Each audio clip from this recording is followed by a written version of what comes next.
नमस्कार दोस्तों, एक बार फिर आपका स्वागत है सरकारी जॉब मिलेगी .in के YouTube पोर्टल पर। दोस्तों, आज हम आपको बताने वाले हैं सौर मंडल और पृथ्वी की आंतरिक संरचना से संबंधित 21 महत्वपूर्ण प्रश्न। तो बिना कुछ देरी किए हुए चलिए चलते हैं पहले क्वेश्चन की तरफ। जी, पहला क्वेश्चन है, सौर मंडल के बारे में विश्व के समक्ष जानकारी प्रस्तुत करने का श्रेय किस विद्वान को जाता है? तो इसके ऑप्शंस है ए कोपरनिकस, बी केपलर, सी गैलीलियो या डी इनमें से कोई नहीं। तो दोस्तों, इसका सही उत्तर है ए कोपरनिकस। दोस्तों, कोपरनिकस का पूरा नाम है निकोलस कोपरनिकस। इनका जन्म पोलैंड में 19 फरवरी 1473 को हुआ था और ये बहुत ही मशहूर पोलिश खगोलशास्त्री व गणितज्ञ थे। अगला प्रश्न है दोस्तों, एक ग्रह की अपने कक्ष में सूर्य से अधिकतम दूरी को क्या कहा जाता है? इसके ऑप्शंस हैं ए पेरिजी, बी अपसौर, सी उपसौर या फिर डी अपोजी। तो दोस्तों, इसका सही उत्तर है अपसौर यानी बी। एक ग्रह की अपने कक्ष में सूर्य से अधिकतम दूरी को अपसौर कहा जाता है। अगला प्रश्न है दोस्तों, अंतरिक्ष में कुल कितने तारामंडल हैं? इसके ऑप्शंस हैं ए 97, बी 81, सी 95 या फिर डी 89।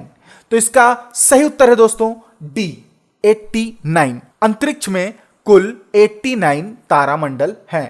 अगला प्रश्न है दोस्तों, बुध सूर्य का एक चक्कर लगाने में कितना समय लेता है? इसके ऑप्शंस हैं ए 90 दिन, बी 88 दिन, सी 75 दिन या फिर डी 87 दिन। तो इसका सही उत्तर है दोस्तों बी 88 दिन। बुध सूर्य का एक पूरा चक्कर लगाने में 88 दिन का समय लेता है। अगला प्रश्न है, दो ग्रह जिनके उपग्रह नहीं हैं। इसके ऑप्शन है दोस्तों ए पृथ्वी और शनि, बी शुक्र और बुध, सी बृहस्पति और बुध या फिर डी मंगल और शनि। तो दोस्तों, इसका सही उत्तर है बी शुक्र और बुध। दोस्तों, दो वो उपग्रह हैं जिनका कोई भी उपग्रह नहीं है। अगला प्रश्न है, पृथ्वी के किस भाग में निकेल और लोहा की प्रधानता है? तो इसके ऑप्शंस हैं ए सीमा, बी निफे, सी सियाल या फिर डी इनमें से कोई नहीं। तो इसका सही उत्तर है दोस्तों बी निफे।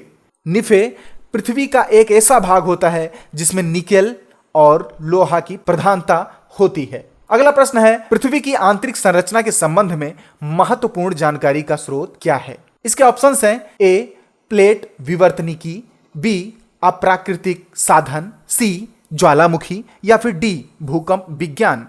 तो दोस्तों, इसका सही उत्तर है ऑप्शन डी भूकंप विज्ञान। पृथ्वी की जो आंतरिक संरचना होती है उसके संबंध में महत्वपूर्ण जानकारी का जो स्रोत होता है वो हमें भूकंप विज्ञान से प्राप्त होता है, जिसे हम इंग्लिश में सिस्मोग्राफी भी कहते हैं।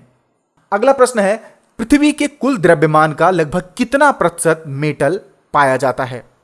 तो दोस्तों, इसके ऑप्शंस हैं ए 40%, बी 45%, सी 68% या फिर डी 90%। तो इसका सही उत्तर है दोस्तों ऑप्शन सी 68%।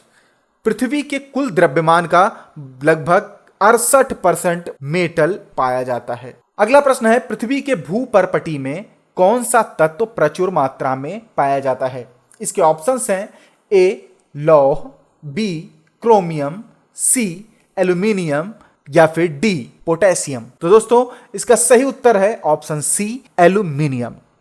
एल्यूमिनियम पृथ्वी के भूपर्पटी में प्रचुर मात्रा में पाया जाता है। अगला प्रश्न है, पृथ्वी के धरातल के कितने प्रतिशत भाग पर महाद्वीपों का विस्तार पाया जाता है? इसके ऑप्शन है A 30.1, option B 28.4, option C 29.2, option D 38.7। तो दोस्तों, इसका सही उत्तर है ऑप्शन सी 29.2। पृथ्वी के धरातल पर 29.2% भाग पर महाद्वीपों का विस्तार पाया जाता है। अगला प्रश्न है दोस्तों, कुल अक्षांशों की संख्या कितनी है? इसके ऑप्शंस हैं ए 70, बी 90 या फिर सी 160 या फिर डी 180। तो दोस्तों, इसका सही उत्तर है 180। कुल अक्षांशों की संख्या कितनी है? 180 है। अगला प्रश्न है, निम्नलिखित नगरों में से कौन सा एक भूमध्य रेखा के सर्वाधिक निकट है? तो इसके ऑप्शन है ए सिंगापुर, बी मनीला, सी जकार्ता या फिर डी इनमें से कोई नहीं। तो दोस्तों, इसका सही उत्तर है ऑप्शन ए सिंगापुर। सिंगापुर के सबसे निकट जो भूमध्य रेखा है वो सिंगापुर से सबसे निकट होकर गुजरती है। अगला प्रश्न है, निम्नलिखित में से किस देश से होकर कर्क रेखा नहीं गुजरती है? इसके ऑप्शंस हैं ए जायरे, बी चीन, सी भारत या फिर डी ये सभी। तो दोस्तों इसका सही उत्तर है ऑप्शन ए जायरे। जायरे एक ऐसा देश है कर्क रेखा नहीं गुजरती है। अगला प्रश्न है, ग्रीनविच किस देश में है? Option A UK, B Holland, C USA या फिर डी भारत। तो दोस्तों इसका सही उत्तर है ऑप्शन ए यूके। यूके में ग्रीनविच है। दोस्तों आप सोच रहे होंगे ग्रीनविच क्या होता है? ग्रीनविच दोस्तों एक काफी बड़ी यूनिवर्सिटी है जो कि खगोल विज्ञान के अध्ययन के बारे में काफी जानी जाती है। अगला प्रश्न है, भूपृष्ठ का कितना प्रतिशत भाग औषधि शैलों से ढका है? इसके ऑप्शंस हैं ए 80%, बी 75%, सी 95% या फिर डी 68%। तो दोस्तों इसका सही उत्तर है ऑप्शन बी 75%। अगला प्रश्न है, कोयला किस चट्टान में पाया जाता है? इसके ऑप्शन से ए परतदार चट्टान, बी आग्नेय चट्टान, सी अजैव चट्टान या फिर डी इनमें से कोई नहीं। तो दोस्तों इसका सही उत्तर है ऑप्शन ए परतदार चट्टान। कोयला परतदार चट्टान में ही पाया जाता है। अगला प्रश्न है, निम्न में से कौन सी पर्वत श्रृंखला विश्व में सबसे बड़ी है? Option A Andes, option B Alaska, option C Himalaya या फिर डी इनमें से कोई नहीं। तो दोस्तों इसका सही उत्तर है ऑप्शन ए एंडीज। एंडीज पर्वत श्रृंखला जो है वो विश्व में सबसे बड़ी है। ये साउथ अमेरिका में स्थित है। जो इसका क्षेत्र है, क्षेत्र के मामले में बहुत ही ज्यादा बड़ी है। ये 3.371 मिलियन स्क्वायर किलोमीटर में ये फैला हुआ है। अगला प्रश्न है दोस्तों, संसार का सर्वाधिक सक्रिय ज्वालामुखी कौन सी है? इसके ऑप्शन हैं ए किलायू, बी फ्यूजियाम, सी कोटोपैक्सी या फिर डी इनमें से कोई नहीं। तो दोस्तों इसका सही उत्तर है ऑप्शन ए किलायू। किलायू ज्वालामुखी बहुत ही ज्यादा सक्रिय ज्वालामुखी मानी जाती है। दोस्तों ये हवाई आइसलैंड पर स्थित है। जो इसकी उम्र बताई जाती है वो बताई जाती है दोस्तों 2,10,000 से 2,80,000 साल। अगला प्रश्न है दोस्तों, वायुमंडल में नाइट्रोजन की कितनी प्रतिशतता होती है? इसके ऑप्शंस हैं ए 30%, बी 80%, सी 78% या फिर डी 50%। इसका सही उत्तर है दोस्तों ऑप्शन सी 78% वायुमंडल में नाइट्रोजन की मात्रा पाई जाती है। अगला प्रश्न है दोस्तों, लोयस पठार कहां स्थित है?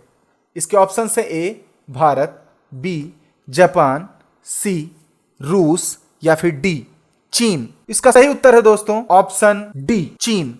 लोयस का जो पठार है वो चीन में स्थित है दोस्तों। अगला प्रश्न है, मेघ गर्जन वायुमंडल की किस परत में होता है?